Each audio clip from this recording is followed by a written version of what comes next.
Hello, welcome to Women of the Future. This is episode 29, where we will be looking at Headspace, Heartspace. In the series, we focus on spirituality, how one can use spiritual principles to empower oneself, and we have covered a variety of topics that we hope will be of some interest and relevance to your personal as well as professional life.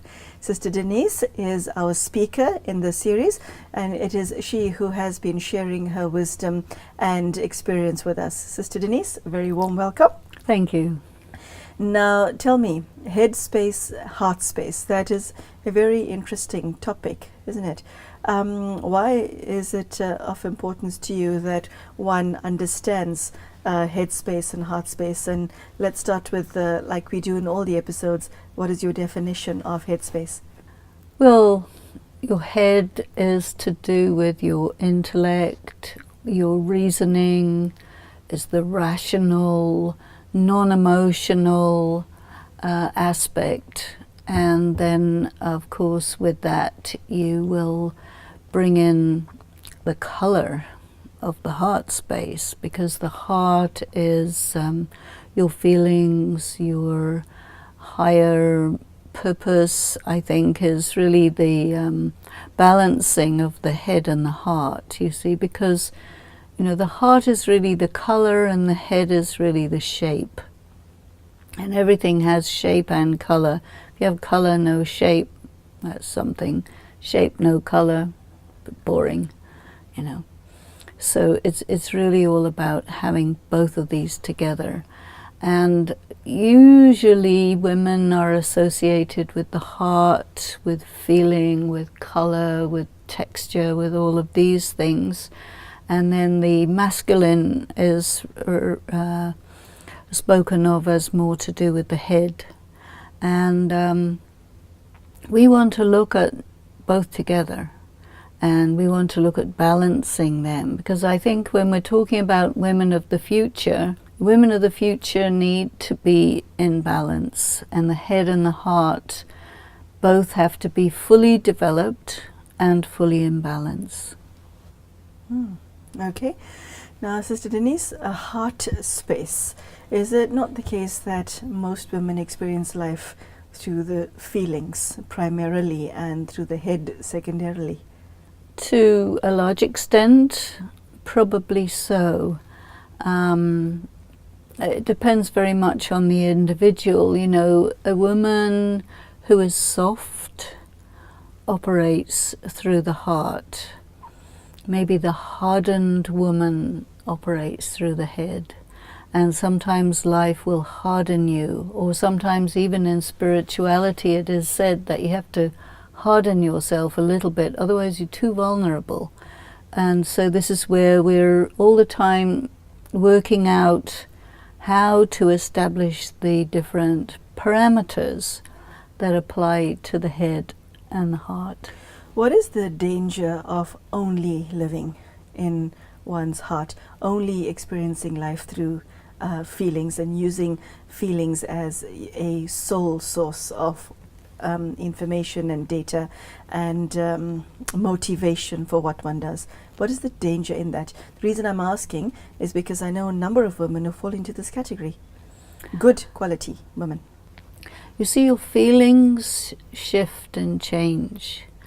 And when you make decisions based on feelings, something that seems like a good idea at that time, when the weather changes, the feelings are different, and it's a different angle. You would decide differently. So I think that if you operate only on the basis of the heart, you become whimsical, changeable, and then it's not so solid, The opposite of that, what is the caveat that you have for women who live only in their heads? Well, when you live only in your head, you don't take into consideration very important things like somebody's well-being would be less important.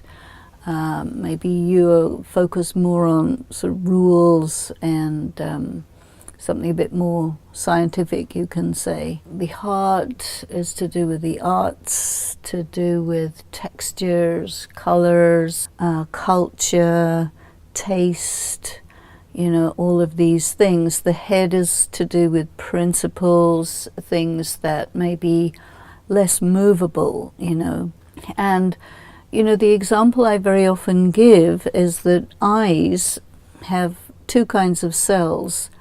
One of them is cells that show the shape, but that's always in black and white. And then the other type of cells, which need more light, give you the color. So if you're operating only in low light, you can't see everything.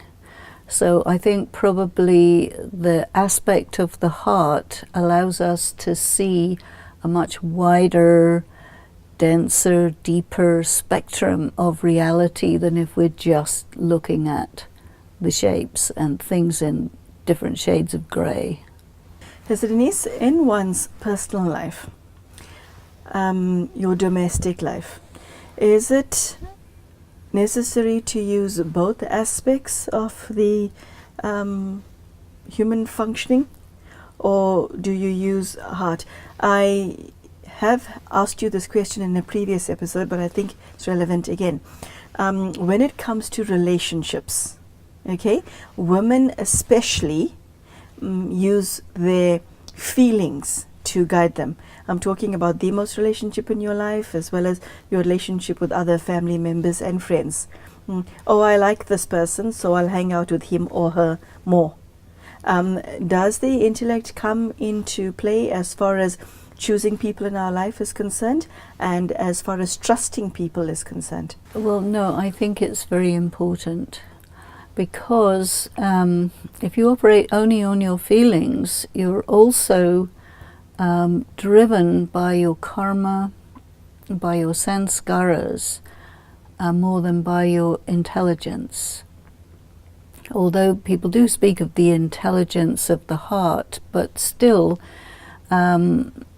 if you follow your heart, which is coloured by your karmic accounts, you will get yourself into more trouble. Then there's another thing that happens, and that is that people have, when I use the word sanskaras, I'm talking about patterns. Patterns of behavior, patterns of response, all of these patterns. The mind is under the influence of the sanskaras, or the subconscious, you can say. And then if you are operating with karmic accounts, if you're operating out of character defects or so, it will just carry you on in that same direction.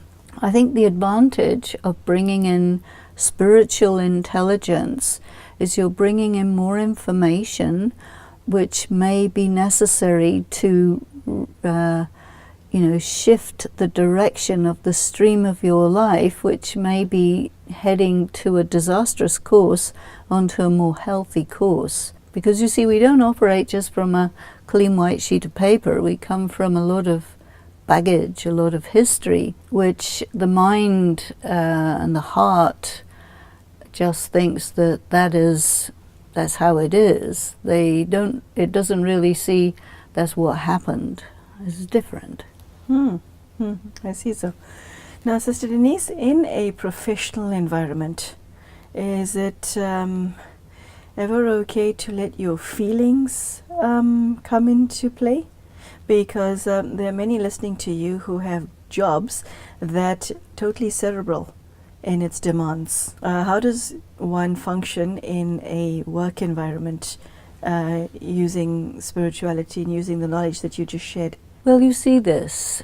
If you have a very cerebral piece of work or work environment, you're still working with people, and people have things happening in their lives, and if you become insensitive to people, you will not be able to bring in a certain dimension that is definitely required in the community of the professionals that you're working with. So that then is actually a very important dimension. But I think that we have to be very aware that we don't use or follow our feelings inappropriately. Wait, hold on. What does that mean? If you get emotionally caught up in something, and then your professionalism would be compromised by your emotional feelings, and that's inappropriate.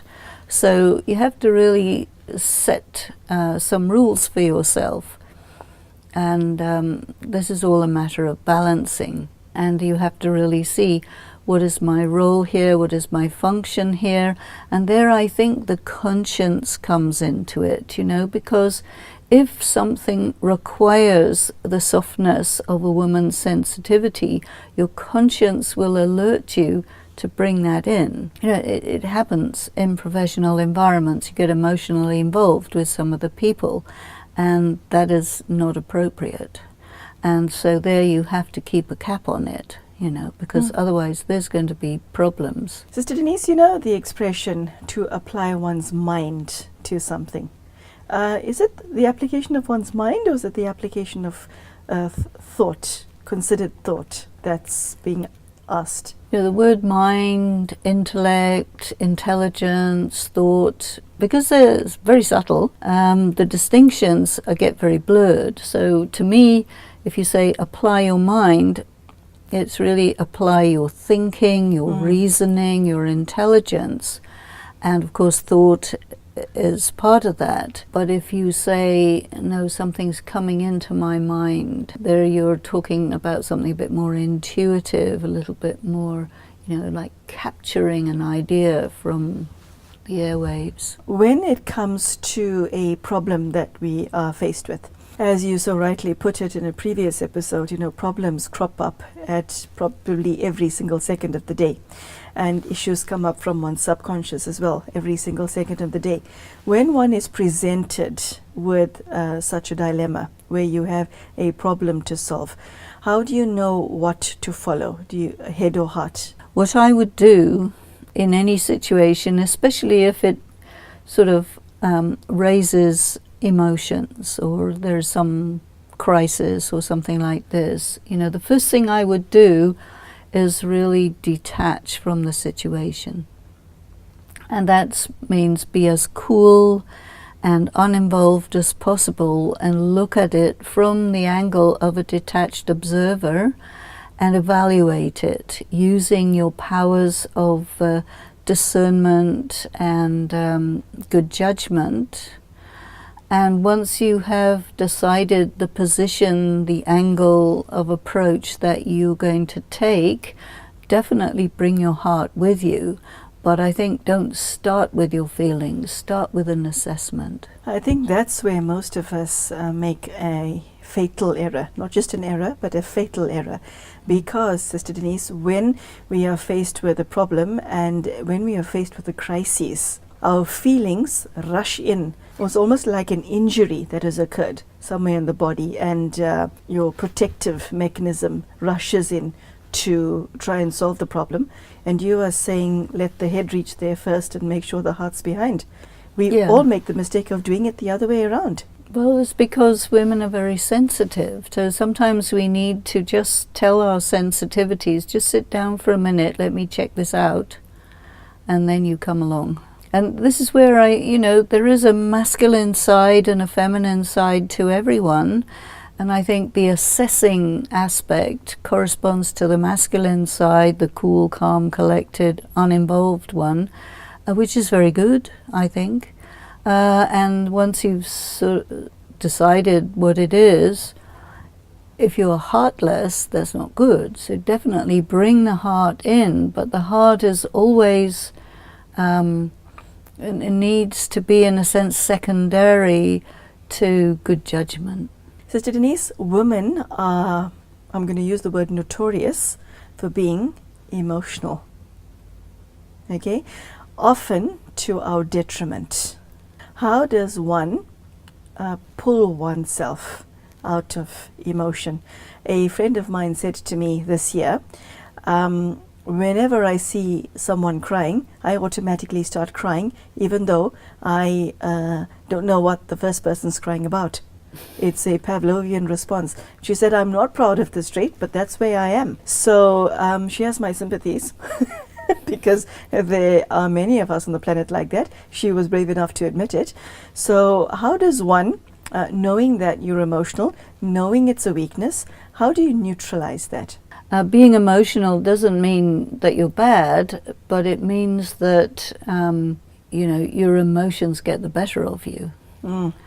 And this is why I think the correct position is, as I said before, just see what you are dealing with here. You need to be the one who controls your feelings, which is not the same as suppresses. Explain that to us on a practical level. Can I give you an example, because I think it's a very important point for today's discussion. If a woman sees someone harming her child, and she is very much aware of the child's need for protection, but also very much aware of the rage that is emerging in her. Okay, it's a situation that requires a decision be made and action to be taken almost immediately. How then do you manage your feelings, not make the situation worse than it is, and act in the best interest of yourself, and more especially a child whom she has a duty to protect? It reminds me of an incident where a Swedish mother and family were on a beach when the 2004 tsunami hit, and so it was a huge wall of water. That mother ran, picked up her child and protected it. It's almost as if the instinct to protect her child enabled her to run at superhuman speed and act at a rate and with an instancy that is beyond normal. And I think this is a phenomenon that comes in. I had another experience, a personal experience. My mother had a car accident and was walking very delicately because the legs had been damaged, and I was bringing her out of a taxi, and then the taxi rolled back over her foot. I lifted the car, little me, lifted the car and pulled her foot out. And I was so surprised, but yeah, it happened. There were witnesses. I must admit, I never thought you to be the car lifting type, but yes, that is quite amazing. But I mean, it's a phenomenon that may well be there in women or men equally, but definitely the sort of the protecting side of the woman will suddenly infuse you with superhuman strength when needed. And that is, I can say, inexplicable, but it's a phenomenon that happens. Where somebody is harming your child, I think in a way this kicks in, and you may say rage, or you may say energy, or I don't know which word is the best for it, but you will do whatever you have to do. And it's almost as if a higher power takes over, you know? That's the feeling. Okay, so Sister Denise, a balanced and healthy adult woman, how is she to be? Balance of the head and the heart. Again, I would say, your common sense, your intelligence, your considered opinion must be the dominant factor over feelings. I would say, because as soon as feelings dominate over common sense, in a way your intellect becomes the slave of your mind. And correctly in spirituality we would always say that the intellect has to be the dominant force, and it doesn't mean that you're suppressing and repressing and putting away your feelings. That's a different thing. Another scenario that comes to mind is that given the fact that we all have very individualistic personalities, what almost all of us do, Sister Denise, is when I feel like having a chocolate, I have a chocolate. When I feel like going for a run, even though it's -5 degrees outside, I just feel like going for a run, I go for a run. When I feel like ... Okay? Many women act on what impulse presents itself at the time. How then would one judge whether you're acting from headspace or heartspace in this scenario, and which is the right way to do it? Well, you used the word impulse, which is indicative, like impulse buying. You buy something, oh, that looks nice, I'll buy it. Yeah. I don't need it. Yeah, we're all like that. We all have that weakness where you think, what's the big deal? I want just a little piece of chocolate. I'm just going for a jog. We make split-second decisions, which aren't actually decisions. They're just, I'm going with the flow of whatever emerges in my mind. Lack of discipline. Okay. Because your priorities are for your senses. Because you want to have a chocolate because it tastes good. You want to buy this thing because it looks nice. You want to go for a run because it'll feel good. It's all about sense perception, which has to be secondary to what makes sense. Okay, is that what you mean by common sense has to prevail over feelings and emotions? Yes. This talk was far more sobering than I realized it would be, which is a good thing, actually. So, Sister Denise, what you're advocating is that one should approach one's life through common sense rather than just let your feelings let you know which way to go. I would say. Okay. God, how does he fit into head and heart space? Does God even enter this picture? And Sister Denise, does God change the way you be/are? Does he change that? To me, God represents truth. God is love, purity, clarity. A friend of mine always says love is not an emotion. Love is a verb. Yeah.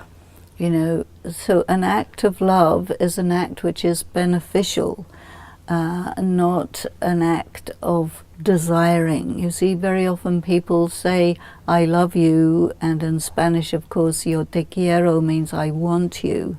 That means we will sort of change the meaning of the word, an emotive word, to refer to I'm satisfying my neediness. You see, this is an interesting aspect of women, is very often women are needy in terms of emotion, and then they will become emotional in order to get some emotional satisfaction, which becomes a kind of an addictive behavior, like we were talking earlier about all the drama and so on. But I think to be serene, to be sort of balanced, stayed, clear in everything, not to get overwhelmed by the ups and downs, the tsunamis of feelings, so that your feelings are not negative emotions, but refined, finer feelings. That is really what spirituality helps us with. And I think when a woman is spiritually weak, she gets very emotional. And on the other hand, when a man gets spiritually weak, the sort of the aggressive emotions come out, because there is difference between a man and a woman in a general way. But I think the sign of being full is that you are emotionally stable and emotionally refined, and that you are capable of sustaining yourself from God, and that you don't use other things or other people to fill that hole in your soul, which a lot of women do. We have to say goodbye to you right now. What I invite you to do is to do a synopsis or postmortem of the day that you've just had, the past 24 hours, and ask yourself, where do you spend more time, in your head or in your heart? It involves some measure of introspection. It also involves a measure of honesty, where you ask yourself, where am I at? And as Sister Denise spoke, I got the image of a tightrope walker.